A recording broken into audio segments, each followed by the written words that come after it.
BJP का आदमी कहीं भी कोई मीटिंग करके दिखा दो इनकी माँ ने दूध प्या रखा है तो बिल्कुल नहीं कर सकते, क्योंकि ये जन आंदोलन बन चुका है। ये किसान विरोधी है। जो आदमी किसान के विरोध में होगा ना, हम उसको इंसान ही नहीं मानते। अन्नदाता है, सबका पेट भरता है। प्रधानमंत्री तो कह रहे हैं मैं विरोध में हूँ ही नहीं किसानों के।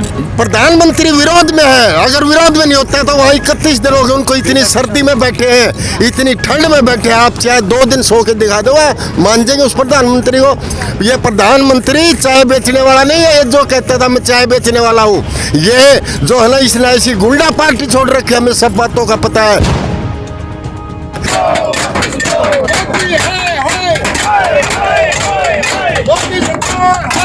मोदी साहब को प्राइम मिनिस्टर बनाने में हम लोगों का भी पूरा सहयोग है। हमने यही सोच के बनाया था कि ये किसान मजदूर का जो है ना कुछ ध्यान रखेगा, लेकिन इसके विपरीत काम कर रही है ये सरकार। क्योंकि एक ये अमित शाह, इसने ऐसा छोड़ रखा है दुनिया के अंदर, जो कि हर चीज़ को इकट्ठा कर रहा है, लूट रहा है इस देश को। क्योंकि तमिलनाडु में किसान के घर जाके खाना खाता है, और वो लाखों की संख्या में दिल्ली में किसान बैठे हैं, उनके पास खाना खाने के लिए नहीं आता। और यहाँ में जहाँ इस हरियाणा सरकार की भी इस बात की हम कड़ी आलोचना करते हैं कि इस मुख्यमंत्री ने अम्बाड़ा में 13 किसानों पर जो मुकदमे दर्ज कराए हैं, मैं ये स्पष्ट कहता हूँ और आप पत्रकार भाई नोट कर रहे हैं, 13 साल बीजेपी हरियाणा में न्यास करेगी। ये मैं दावे के साथ दावा करता हूँ, क्योंकि ये जन आंदोलन बन चुका है। मोदी को इसमें झुकना पड़ेगा। और ये जो खट्टर है, इसको तो पता ही नहीं है मुख्यमंत्री का कैसे चलन चलता है और क्या नियम होते हैं, क्या कानून होते हैं। बेकानून बगैर पान सिरहाना चल रहा है। क्यों? मैं इसका एक स्पष्ट उदाहरण देना चाहता हूँ आपको। ये कि यहाँ जो हुड्डा सेक्टर है हरियाणा में, 4.5 लाख परिवार रहते हैं। उनमें इन्वेस्टमेंट के मामले में भी अपनी पॉलिसी बना के, ऑर्डर करके, और उसको जो है ना 1 साल के बाद रिकैलकुलेशन करके उस पर कलम मार दी है। अब तीसरी सेटलमेंट पॉलिसी लाऊंगा।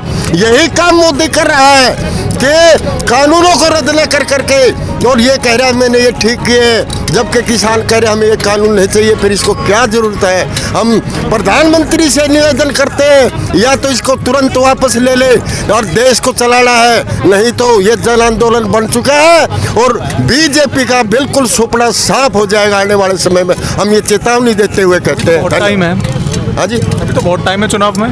कोई बात नहीं, टाइम है, टाइम नहीं। देखो हरियाणा के अंदर ये चौटाला, दुष्यंत चौटाला मुख्यमंत्री है, और बीजेपी का आदमी कहीं भी कोई मीटिंग करके दिखा दो इनकी माँ ने दूध प्या रखा है तो बिल्कुल नहीं कर सकते, क्योंकि ये जन आंदोलन बन चुका है। ये किसान विरोधी है। जो आदमी किसान के विरोध में होगा ना, हम उसको इंसान ही नहीं मानते। अन्नदाता है, सबका पेट भरता है। प्रधानमंत्री तो कह रहे हैं मैं विरोध में हूँ ही नहीं किसानों के।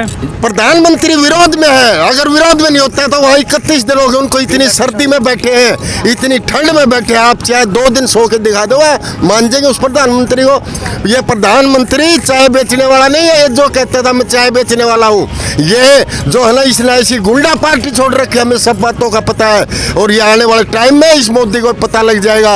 ये अमित शाह तो विदेश में भाग जाएगा, और ये खट्टर अपनी झोली उठा के गंगा पे बैठ आपने तो फ्यूचर बता दिया बीजेपी का। बता दिया। हम इंसान है, लड़ाई लड़ते सच्चे दिल के आदमी है। हम कोई गलत आदमी नहीं है। मोदी को हमने वोट दिया था, प्राइम मिनिस्टर बनाया था, और फिर हमारे साथ जूते मार रहा है। ये क्या मतलब देश का सिस्टम है? ये कुर्सी पे कुछ होते हैं, ये सारे एक थैली के चट्टे बट्टे, चाहे कांग्रेस का हो, चाहे सपा का हो, चाहे बीजेपी का हो। हम सभी को किसी पार्टी से हम संबंधित नहीं रखते। ये सारे एक ही थैली के चट्टे बट्टे हैं। सत्ता में होती है दूसरी बात करते हैं, और जब विपक्ष में होते हैं दूसरी बात करते हैं। हम इनको बिल्कुल नहीं मानते, और ये ऐसा आंदोलन बन चुका है। मोदी जी या तो समझ जाओ, नहीं नैया डूबते देर नहीं लगेगी। पहले प्रधानमंत्री जी ने लॉकडाउन में अपनी इच्छा से थाली बजवाई, तो आप अभी अपनी इच्छा से थाली बजा रहे हो या आदेश है? आदेश नहीं है। आज पूरे हिंदुस्तान, जैसे प्रधानमंत्री आज मन की बात कर रहा है, तो आज हिंदुस्तान का किसान हो, मजदूर हो, छोटा कर्मचारी हो, व्यापारी हो, वो भी आज अपने मन की ये बात से इसकी आँख खोलना चाहता है, थाली और डब्बे बजा के, कि आप इन जो देश को 3 अध्यादेश किसान पे लागू किए हैं, इनको वापस लेने का काम करें। पूंजीपतियों से ज़्यादा मत दबे। हिंदुस्तान का जो किसान है, छोटा व्यापारी है, दुकानदार है, आज सड़कों पे बैठा है, उस सड़कों का विरोध उनको समझना चाहिए। आज हिंदुस्तान की सभी पूरी हिंदुस्तान में किसानों का आंदोलन खड़ा है, सड़कों पे बैठे हुए हैं। तो हमारा तो यही प्रार्थना है कि वो वापस लेने का काम करे।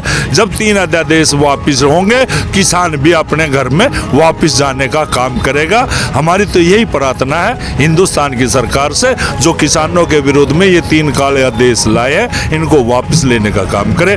उस कड़ी में आज जैसे कोरोना में इन्होंने थाली बजवाने का काम किया था, आज हमने थाली बजाकर प्रधानमंत्री से प्रार्थना की है कि कोरोना काल की, जैसे आपने कहा था कि कोरोना भाग जाएगा, आज हम भी यही कहना चाहते हैं कि आप 3 अध्यादेश वापस लें, ताकि आपके ये जो हमने थाली बजाने का, आपके कान खोलने का काम किया, आपको बात सुनाने का काम किया कि ये 3 अध्यादेश वापस लें, किसान अपने काम करें, मजदूर अपनी जगह काम करें। और वरना वापस नहीं लोगे तो ऐसे ही किसान सड़कों पे बैठा रहेगा।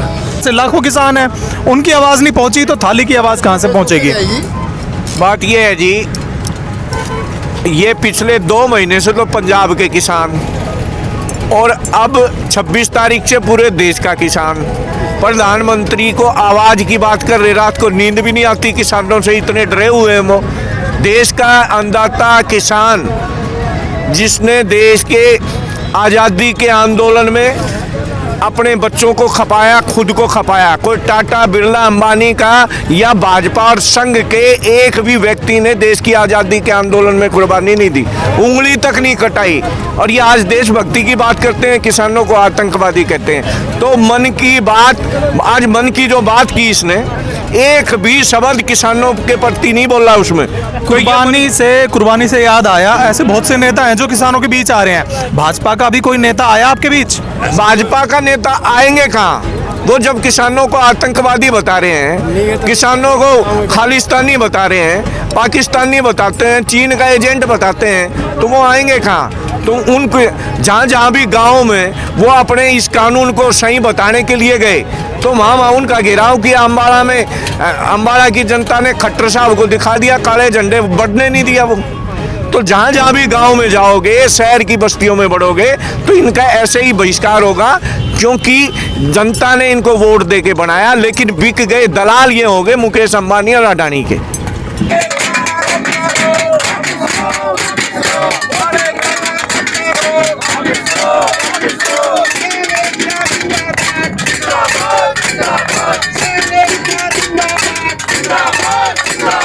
विराज ऑटोमोबाइल्स, बच्चों, युवा, महिलाओं, बुजुर्गों के लिए चुन लीजिए कोई भी मनपसंद रंग और मॉडल अपनी सुविधा अनुसार।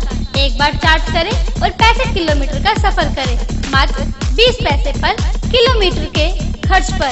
Eco friendly, noise free, no RC, no DL, no insurance, 3 साल की वारंटी के साथ। अनाज मंडी नियर ITI GT रोड, पानीपत। कॉन्टैक्ट 893। मैं अशोक नारंग, पूर्व पार्षद प्रधान हैंडलूम पानीपत शाल एसोसिएशन, अपने सभी शहरवासियों को, अपने वार्ड नंबर 9 वासियों को बहुत बहुत बधाई देता हूँ नए साल की, कि ये नया साल सबके लिए लाभकारी हो, सबके लिए मंगलकारी हो। यही मेरे प्रभु राम जी के चरणों में प्रार्थना है कि जो हमें 2020 में कोरोना काल आया है उससे मुक्ति मिलेगी, और जो व्यापार है वो दिन दुगनी रात चौगुनी उनते करेंगे, हर आदमी खुशहाल होगा। यही मेरी प्रभु राम जी के चरणों में प्रार्थना। मैं अपनी तरफ से, अपने पूरे परिवार, नारंग परिवार की तरफ से सभी शहरवासियों को शुभकामनाएं देता हूँ नव वर्ष की, कि नया साल सबके लिए मंगलकारी हो। रणबीर सिंह देश, पानीपत से चिकन सप्लायर, नए साल की सभी साथियों को मुबारकबाद देता हूँ। मैं दुआ करता हूँ आने वाला नया साल 2020 जैसा ना गुजरे, आने वाला साल बहुत अच्छे से गुजरे, बहुत अच्छा आए। सभी साथियों को मुबारकबाद। बंसल टेक्सटाइल इंडस्ट्रीज के मालिक रमेश बंसल की तरफ से नव वर्ष की हार्दिक शुभकामनाएं। Ramesh Bansal, president of blanket association, Desraj colony, Panipat, deals in all kinds of handloom blankets, mink, लोई, shawls, polo bed sheets, jackets, quilts, etcetera. Contact 8199088885 9255911403।